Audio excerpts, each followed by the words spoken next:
Well, I may have ruined my camera. I left it overnight in the truck and it got cold. It's got a little bit of like ice or something on the lens on the inside. I think it. We'll see. We'll see what it does. If it works, it works. If it doesn't, I'm upset.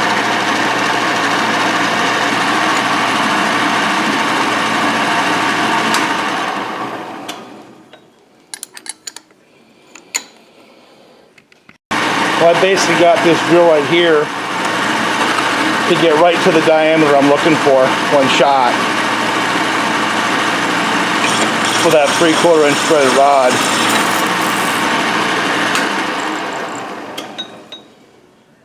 See how close I get it? Perfect.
Alright, let's test this darn thing on a set of Hudzel cases. See, that sets right down in there nice. And this side right here sets right there.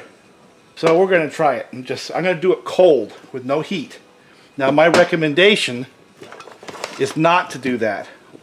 My recommendation would be to take the heat gun and just put a little temperature into the bearing. And then make sure there's some oil. We're going to do oil on both the bearing and the crank.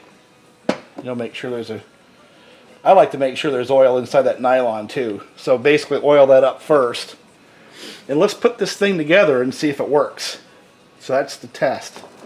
Now I've got the two rods. This one's for flywheel side. This one here is for PTO side.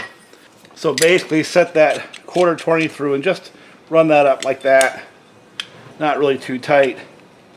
Now the nut, the driver nut's got to go on first, obviously.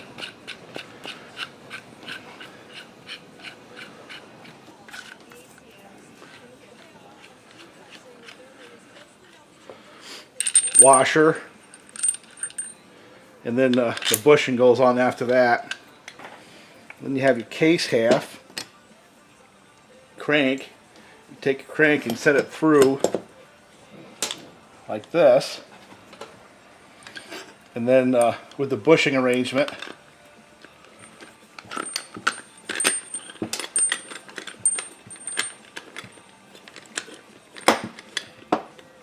you wind that right on there like this until it bottoms out.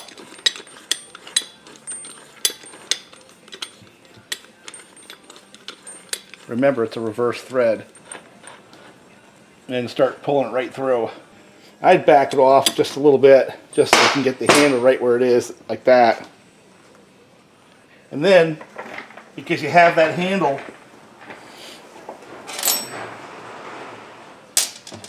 then you can take the wrench, kind of hold the crank and make sure that the connecting rod's where you want it to be. and just basically wind it in.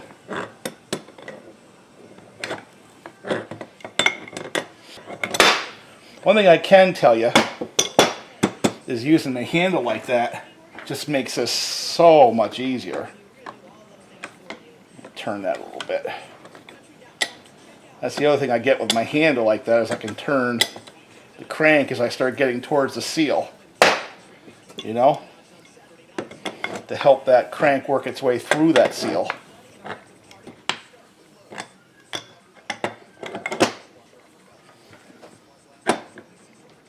And that's about all I want. I'm going to wind this back. Get this nut off of here. And then we're going to take this off and see what we have.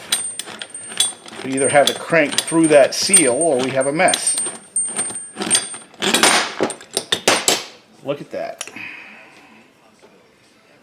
So that worked beautifully.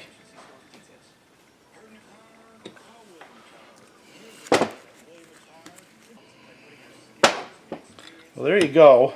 There's the bushing off, and there's the crank, and it went right through that seal with no problem. Okay? So now, let's just take this same arrangement and finish it off. I think I'm pretty well off to that one side.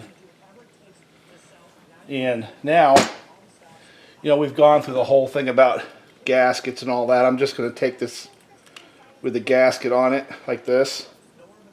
We're just going to pull this side together. I'm not going to use any 1184 or anything like that. I'm just going to put these together.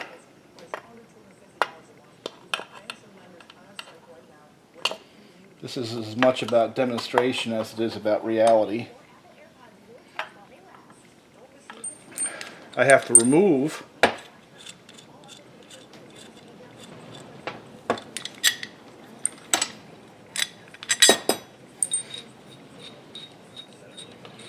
like I said, I'll probably just put another nut on the other one.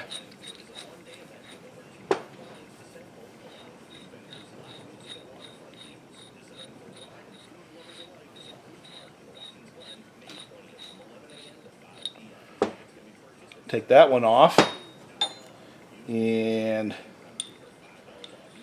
put the nut on this one.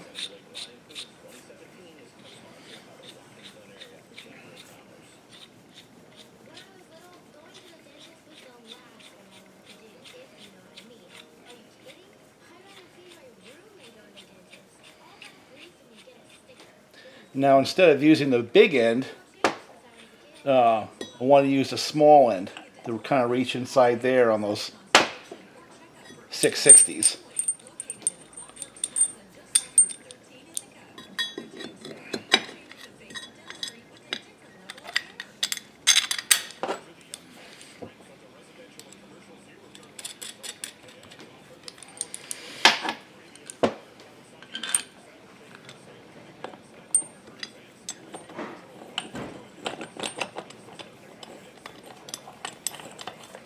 We'll wind that on until you pretty much get to the bottom.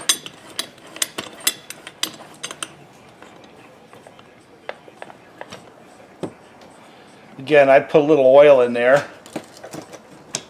Now that I've got my one hand free, I can control that connecting rod, make sure it's where it's supposed to be, and basically also control the case halves a little bit if you need to, and just wind it in. No press, no nothing. Like I said, I would use the heat gun to put a little heat into this.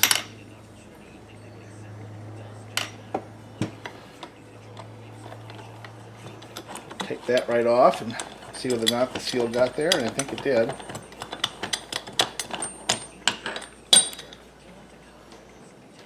Well, there it is. It went right together pretty much. And here this is. And that's how you get your cases together. That's really about it. But basically right now on this one here, the crank is up against the case. So there really isn't much more to do with the puller. The rest has to be done with a brass hammer. And then you put your case screws in and wind it up, and then tap it with a hammer to center things the way they're supposed to be. And there you go. That's how you pull them together with this particular tool. Now on this group of Hudzel cases, I've had a little bit of issue with the cranks. I've had to grind that. There's a boss right there which has been kind of proud. You got to take it off. But there you go.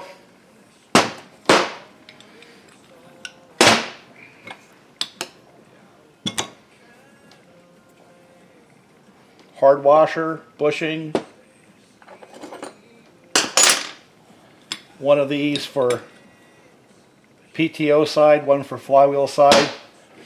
And here's the deal, is once you got a handle like this, I can make these up in any thread you want. So the same handle, I can make these up for Husqvarna threads and other brand names. If you tell me what you want for a drill and tapped hole, I can put up, you know, a threaded rod of pretty much any size you want. So basically the concept is it's once you have the basic handle and the bushings, you can make these up too.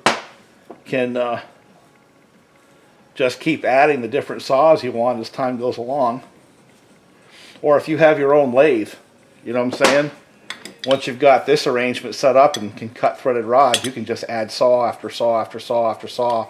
And really what you're getting is the ease of putting that on, and then the one hand free to control the saw as you're winding things in. And I'm going to accessorize these, you know. I know this is crude, it's hard to make too, but I'm going to accessorize these with bearing pullers and all kinds of things over time.